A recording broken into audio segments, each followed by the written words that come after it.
സാധാരണ മക്കളിൽ വികൃതി ഉണ്ടായാൽ കാണാൻ ഭയങ്കര രസമാണ്. പക്ഷെ ഒരളവിൽ കൂടുതൽ വികൃതി ഉണ്ടാകുമ്പോൾ അടങ്ങിയിരിക്കാത്ത മക്കളാകുമ്പോൾ നമ്മൾ എല്ലാവരും ഒന്ന് ശ്രദ്ധിക്കും, എന്താ ഈ കുട്ടി ഇങ്ങനെ. ഇന്ന് പറയാൻ പോകുന്ന ടോപ്പിക്കും ഇതിനെ പറ്റിയിട്ടാണ്. ഇതൊരു പ്രശ്നമാണോ, ഇതിനെ എങ്ങനെ നമുക്ക് ഒന്ന് കാറ്റഗറൈസ് ചെയ്യാൻ വേണ്ടിയിട്ട് പറ്റും എന്നുള്ള കാര്യങ്ങളൊക്കെയാണ് ഇന്നത്തെ വീഡിയോയിൽ ഡിസ്കസ് ചെയ്യുന്നത്. അപ്പോൾ ആദ്യം തന്നെ ആസ് യൂഷ്വൽ ഒരു കേസ് ഡയറി പറഞ്ഞുകൊണ്ട് നമുക്ക് സ്റ്റാർട്ട് ചെയ്യാം. ഇത് സംഭവം ഒരു 8 വയസ്സായ ഒരു കുട്ടീൻ്റെ കഥയാണ് പറയാൻ വേണ്ടിയിട്ട് പോകുന്നത്. ഇവിടുത്തെ സൈക്കോളജിസ്റ്റിൻ്റെ അടുത്ത് വന്നിട്ടുള്ള ഒരു കേസായിരുന്നു. ആ 8 വയസ്സായ കുട്ടീനെ പാരൻസ് ആണ് കൊണ്ടുവന്നിട്ടുണ്ടായിരുന്നത്. അങ്ങനെ ആ കുട്ടീനെ ഇങ്ങനെ വരുമ്പം ഒരു ചെറുതായിട്ട് വെളുത്ത് മെലിഞ്ഞ് ഒരു മിഠായിയൊക്കെ കഴിച്ചിട്ട് പുഴുപ്പല്ലൊക്കെ ആയിട്ടുള്ള ഒരു കുട്ടിയാണത്. അവർ റൂമിലേക്ക് കയറി ആദ്യം തന്നെ അമ്മ വന്നിട്ട് പറഞ്ഞു, എനിക്ക് തലവേദനയാണ് ഡോക്ടറെ, അത് കാണിക്കാനാണ് വന്നത്. എൻ്റെ തലവേദനയെ പറ്റിയിട്ടുള്ള കൂടുതൽ ഡീറ്റെയിൽസ് ഞാൻ ഈ ലെറ്ററിൽ എഴുതിയിട്ടുണ്ടെന്ന് പറഞ്ഞിട്ട് ഒരു പേപ്പറിൻ്റെ കഷ്ണം കൊടുത്തു. അപ്പം അത് ആ ഡോക്ടർ എടുത്തിട്ട് വായിച്ചു നോക്കിയപ്പോൾ അതിൽ എഴുതിയിട്ടുണ്ടായിരുന്നത്, എനിക്ക് തലവേദന ഒന്നുമില്ല, എൻ്റെ മകൻക്ക് ഒരു ചെറിയ ഇഷ്യൂ ഉണ്ട്, അത് കാണിക്കാൻ വേണ്ടിയിട്ടാണ് വന്നിട്ടുള്ളത്. പക്ഷെ അവൻ്റെ അടുത്ത് അമ്മയുടെ തലവേദന കാണിക്കാനാണ് എന്ന് പറഞ്ഞിട്ടാണ് ഡോക്ടറിൻ്റെ അടുത്ത് കൊണ്ടുവന്നിട്ടുണ്ടായിരുന്നത്. അപ്പോൾ അത് ഇനി മകൻക്കൊരു സംശയം തോന്നണ്ടെന്ന് വിചാരിച്ചിട്ട് അത് വായിച്ചു കഴിഞ്ഞതിന് ശേഷം ഡോക്ടർ അമ്മയുടെ അടുത്ത് ഇങ്ങനെ ചോദിച്ചു, എപ്പോഴാണ് തലവേദന തുടങ്ങിയത്, എന്തൊക്കെയാണ് ഇതിന് കാര്യങ്ങളെന്നൊക്കെ ചോദിച്ചു. എന്നിട്ട് മകനോട് പറഞ്ഞു, ഞാൻ അമ്മയുടെ അടുത്ത് കൂടുതൽ തലവേദനയെ പറ്റിയിട്ടൊന്ന് സംസാരിച്ച് നോക്കട്ടെ, കുറച്ച് ടെക്സ്റ്റ് ഒക്കെ എടുത്ത് നോക്കട്ടെ, അതുകൊണ്ട് മോനും അച്ഛനും കൂടെ പുറത്തേക്ക് ഇരുന്നു എന്ന് പറഞ്ഞു. അങ്ങനെ മോനും അച്ഛനും പുറത്തേക്ക് ഇരുന്നു. എന്നിട്ട് അമ്മേനെ വിളിച്ചിട്ട് ഒറ്റയ്ക്ക് ഇരുത്തി ഒരുപാട് സംസാരിച്ചു. അപ്പൊ അമ്മ ഒരുപാട് കരഞ്ഞു. ആദ്യം ഒരുപാട് കൺസേൺസും ആദ്യങ്ങളും കാര്യങ്ങളൊക്കെ പറഞ്ഞു ഡോക്ടറിന്റെ അടുത്ത്. ഈ കുട്ടി ആദ്യം വളരെ നല്ലൊരു കുട്ടി തന്നെയായിരുന്നു. ആസ് യൂഷ്വൽ എല്ലാ കുട്ടികളിലും ഉണ്ടാവുന്ന പ്രശ്നങ്ങളും വികൃതികളും ഒക്കെ തന്നെ ഈ കുട്ടിക്ക് ഉണ്ടായിരുന്നുള്ളൂ. പക്ഷെ പിന്നെ എപ്പോഴും ഈ കുട്ടിയുടെ സ്വഭാവം മാറാൻ വേണ്ടി തുടങ്ങി.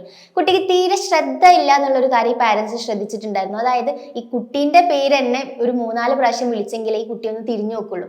കേൾവിന്റെ പ്രശ്നമല്ല, കേൾക്കാത്ത പ്രശ്നമല്ല, ഈ കുട്ടി ശ്രദ്ധിക്കാത്തതിന്റെ പ്രശ്നം. പക്ഷെ ഒരു ടി വിക്ക് വെച്ചു കൊടുത്തിട്ട് അതിൽ കാർട്ടൂണോ സിനിമയൊക്കെ കാണാനെന്നുണ്ടെങ്കിൽ അത് നല്ലോണം ശ്രദ്ധിച്ചിരിക്കുകയും ചെയ്യും. അതുപോലെ തന്നെ ഭയങ്കര പൊട്ടിത്തെറിയാണ്, ഒരു ഭാഗത്ത് അടങ്ങിയിരിക്കില്ല എന്ന് ഈ അമ്മ പറയുന്നുണ്ട്. സ്കൂളിലാണെങ്കിലും ടീച്ചേഴ്സിനായാലും കുട്ടികൾക്കായാലും ഫുൾ ടൈം കംപ്ലൈന്റ് ആണ് ഈ കുട്ടീനെ പറ്റിയിട്ട്. ഒരു 10 സെക്കൻഡിൽ കൂടുതൽ ഈ കുട്ടിക്ക് ഒരു ചെയറിൽ അടങ്ങിയിരിക്കാൻ പറഞ്ഞാൽ അല്ലെങ്കിൽ ക്ലാസ്സിൽ ഇരിക്കാൻ തന്നെ ഈ കുട്ടിക്ക് കഴിയില്ല. ഈ കുട്ടി അങ്ങനെ ഇറങ്ങി നടക്കും, അല്ലെങ്കിൽ ഫുൾ ടൈം ഇങ്ങനെ ആടിക്കൊണ്ടോ അല്ലെങ്കിൽ എന്തെങ്കിലുമൊക്കെ ചെയ്തുകൊണ്ടിരിക്കും. അങ്ങനെ ഒരു 1 മന്ത് മുന്നേ സ്കൂളിൽ നിന്ന് ടീച്ചർ വിളിച്ചിട്ട് പറഞ്ഞു, ഇനി ദയവ് ചെയ്ത് ഈ കുട്ടീനെ സ്കൂളിലേക്ക് വിടരുത്, അത് ഈ ക്ലാസ് എടുക്കുന്നതിനും അതുപോലെ തന്നെ കുട്ടികൾ പഠിക്കുന്നതിനൊക്കെ ഭയങ്കര ബുദ്ധിമുട്ടാവുന്നുണ്ട്, അതുകൊണ്ട് ഇനി സ്കൂളിലേക്ക് വിടരുത് എന്ന് ടീച്ചർ വിളിച്ചിട്ട് പറഞ്ഞു. ഇത് കേട്ടപ്പോഴാണ് ഇവരിത് കുറച്ച് സീരിയസ് ആണ് ഈ കുട്ടിയുടെ കാര്യം എന്നുള്ളത് ഈ പാരൻസ് മനസ്സിലാക്കുകയും പിന്നീട് ഒരു ആരെങ്കിലൊക്കെ ഒരു കൺസൾട്ടേഷൻ എടുക്കുക എന്നുള്ളൊരു തോട്ടിലേക്ക് എത്തുന്നത്. ആദ്യം ഇവർ കാണിച്ചിട്ടുണ്ടായിരുന്നത് പീഡിയാട്രീഷ്യൻ ആയിരുന്നു. കുട്ടികളുടെ ഡോക്ടർ എന്നുള്ള നിലയ്ക്ക് പീഡിയാട്രീഷ്യൻ്റെ അടുത്ത് കാണിച്ചു. പീഡിയാട്രീഷ്യൻ കാര്യങ്ങളൊക്കെ കണ്ടപ്പോഴാണ് ഇത് സൈക്കോളജിസ്റ്റിന്റെ അടുത്തേക്ക് റെഫർ ചെയ്തിട്ടുണ്ടായിരുന്നത്. ഈ അമ്മ വേറൊരു കാര്യം പറഞ്ഞിട്ടുണ്ടായിരുന്നു. അതായത് ഈ കുട്ടി എന്തിനോ വേണ്ടിയിട്ട് വാശി പിടിച്ചപ്പം ഈ അമ്മ ചെറുതായിട്ടൊന്ന് കുട്ടീനെ തല്ലിയിട്ടുണ്ടായിരുന്നു. അതിന്റെ റിവെഞ്ച് എന്ന കണക്ക് അമ്മ ഉറങ്ങുന്ന സമയം ഈ അമ്മേന്റെ താലിമാല പിടിച്ചിട്ട് അമ്മേനെ ബെഡിൽ നിന്ന് താഴേക്ക് വലിച്ചിട്ടു. അപ്പോൾ അത്രയും വെയിറ്റ് ഉള്ള ഒരു മനുഷ്യനെ ഒരു താലിമാലന്റെ ബലത്തിൽ പിടിച്ച് താഴേക്ക് ഇടുന്നുണ്ടെങ്കിൽ അത്യാവശ്യം എഫോർട്ട് ആ കുട്ടി ഇട്ടിട്ടുണ്ടാവും. അതേപോലെ തന്നെ അത് അമ്മേനെ വല്ലാണ്ട് ബാധിച്ചിട്ടുണ്ടായിരുന്നു. അമ്മ താഴെ വീണു. എന്നിട്ട് സൈക്കോളജിസ്റ്റിന് ആ പാട് റെഡ് മാർക്ക്, കഴുത്തിൽ വന്ന റെഡ് മാർക്ക് ഇങ്ങനെ കാണിച്ചു കൊടുത്തിട്ടുണ്ടായിരുന്നു. അപ്പം അത്രയ്ക്കും സീരിയസ് ആയിട്ടുള്ള ആക്ടിവിറ്റീസ് ആ കുട്ടിയുടെ അടുത്ത് നിന്നൊക്കെ ഉണ്ടായിട്ടുണ്ട്. അതേപോലെ ഫോണൊക്കെ കളിക്കാൻ വേണ്ടിയിട്ട് വാങ്ങിച്ചുകൊണ്ടായാൽ അത് കുറച്ച് കഴിഞ്ഞിട്ട് എവിടെയാണെന്ന് ചോദിക്കുമ്പോൾ ആ കുട്ടിക്ക് അറിയുന്നുണ്ടാവില്ല അത് എവിടാ വെച്ചത്, എന്താണ് ചെയ്തത്. ആ കുട്ടി അത് അവിടെ ഇവിടെ ഉണ്ട്, അല്ലെങ്കിൽ എനിക്ക് അറിയില്ല എന്നൊക്കെയുള്ള കാര്യങ്ങളാണ് ആ കുട്ടി പറയുന്നുണ്ടാവുക. പിന്നെ അത് തെരഞ്ഞ് നോക്കുമ്പോൾ ഉണ്ടാവും ഏതെങ്കിലും ബക്കറ്റിലോ വെള്ളത്തിലോ അല്ലെങ്കിൽ പുറത്ത് എവിടെയെങ്കിലും മുറ്റത്തൊക്കെ എവിടെ അലക്ഷ്യമായിട്ട് വലിച്ചെറിഞ്ഞ രീതിയിലൊക്കെ ഉണ്ടായിരിക്കും. അത്രയ്ക്കും ഒരു കാര്യത്തിൽ അവൻ എന്താണ് ചെയ്യുന്നതെന്നോ ചെയ്യുന്ന കാര്യത്തിൽ ഒരു ശ്രദ്ധയും ഈ കുട്ടിക്ക് ഇല്ലാതായി തുടങ്ങി.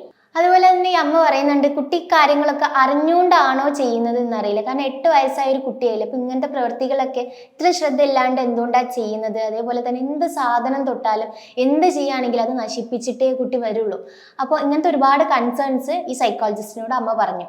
ഏതൊരു അസുഖമായാലും സൈക്കോളജിസ്റ്റിൻ്റെ അടുത്ത് ഒരാൾ വരുമ്പോൾ അവർ കഥകളൊക്കെ കേട്ട് കഴിഞ്ഞതിന് ശേഷം ചെയ്യുന്ന ഒരു കാര്യം സൈക്കോ എഡ്യൂക്കേഷൻ കൊടുക്കുക എന്നുള്ളതാണ്. അപ്പോൾ ആസ് യൂഷ്വൽ സൈക്കോളജിസ്റ്റ് ഇവിടെയും ചെയ്തത് ആദ്യം അതായിരുന്നു, സൈക്കോ എഡ്യൂക്കേഷൻ. എന്താണ് ഈ കുട്ടിക്കുള്ള അസുഖം? അതായത് ഈ കുട്ടിക്ക് ഉണ്ടായിരുന്നത് ADHD ആയിരുന്നു, attention deficit hyper activity disorder.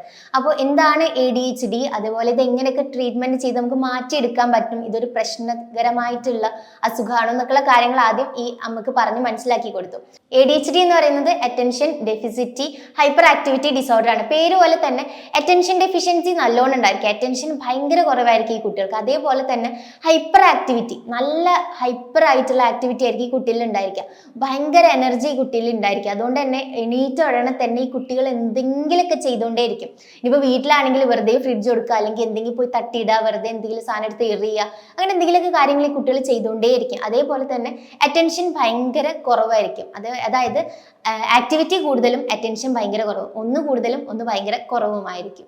അങ്ങനെ ഈ ഡോക്ടർ നമുക്ക് പറഞ്ഞു കൊടുത്തു അറ്റൻഷൻ കൂടാൻ വേണ്ടിയിട്ട് ആദ്യം ചെയ്യേണ്ടത് അറ്റൻഷൻ എൻഹാൻസ്മെന്റ് ട്രെയിനിങ് ആണ്. ഈ അറ്റൻഷൻ എൻഹാൻസ്മെന്റ് ട്രെയിനിങ് ചെയ്യുമ്പോൾ ഈ കുട്ടിയിലുള്ള ശ്രദ്ധ കേന്ദ്രീകരിക്കാനുള്ള ഒരുപാട് ആക്ടിവിറ്റീസും കാര്യങ്ങളൊക്കെ ഈ കൗൺസിലിങ്ങിലൂടെ സാധിക്കും. അതേപോലെ തന്നെ കുട്ടിക്ക് ബിഹേവിയറിൽ ചെറിയ ഇഷ്യൂ ഉണ്ടായതുകൊണ്ട് തന്നെ ബിഹേവിയറൽ മോഡിഫിക്കേഷൻ തെറാപ്പിയും കൂടെ കൊടുക്കാൻ വേണ്ടിയിട്ട് പറഞ്ഞു. ഇനി ADHDന്റെ കേസ് പറയുകയാണെന്നുണ്ടെങ്കിൽ ഇതൊരു വലിയ മാരക രോഗമൊന്നുമല്ല. സാധാരണ കുട്ടികളിൽ പൊതുവെ കണ്ടുവരുന്ന ഒരു രോഗമാണ് ADHD എന്ന് പറയുന്നത്. നേരത്തെ പറഞ്ഞ പോലെ തന്നെ ഒരു ഹയർ എനർജി അവരിൽ ഉണ്ടായിരിക്കും. സാധാരണ മക്കളിൽ കണ്ടുവരുന്നതിനേക്കാളും ഒരു കൂടിയ ലെവൽ എനർജി കുട്ടിയിൽ ഉണ്ടായിരിക്കും. അപ്പൊ അത് സാധാരണ നമുക്ക് ഒരു എനർജി കൂടുതൽ, അല്ലെങ്കിൽ നമ്മൾ നല്ല എനർജറ്റിക് ആയിരിക്കുന്ന ടൈമിൽ നമ്മൾ പല കാര്യങ്ങളും ചെയ്യും. അപ്പൊ ഈ മക്കളുടെ കേസിലാണെങ്കിൽ എനർജി ഭയങ്കര കൂടുതലാണെന്നുണ്ടെങ്കിൽ അവരെങ്ങനെ അത് യൂട്ടിലൈസ് ചെയ്തുകൊണ്ട് ഓരോ കാര്യങ്ങൾ ചെയ്തുകൊണ്ടിരിക്കും. അതാണ് നമുക്ക് പുറത്തേക്ക് ഓരോ പ്രത്യാഘാതങ്ങളായിട്ട് നമ്മൾ കണ്ടുവരുന്നത്.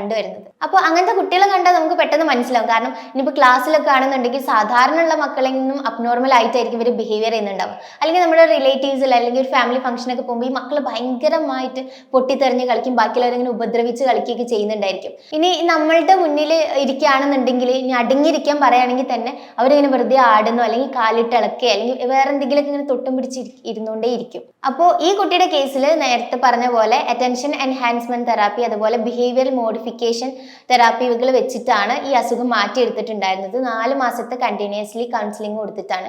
വീക്ക്ലി വൺസ് ബിഹേവിയറൽ മോഡിഫിക്കേഷൻ തെറാപ്പിയും പിന്നെ അറ്റൻഷൻ എൻഹാൻസ്മെന്റ് തെറാപ്പിയും കൂടെ കൊടുത്തിട്ട് ഈ കുട്ടിയുടെ ഈ ഒരു അവസ്ഥ ഇംപ്രൂവ് ചെയ്തിട്ടെടുത്തു.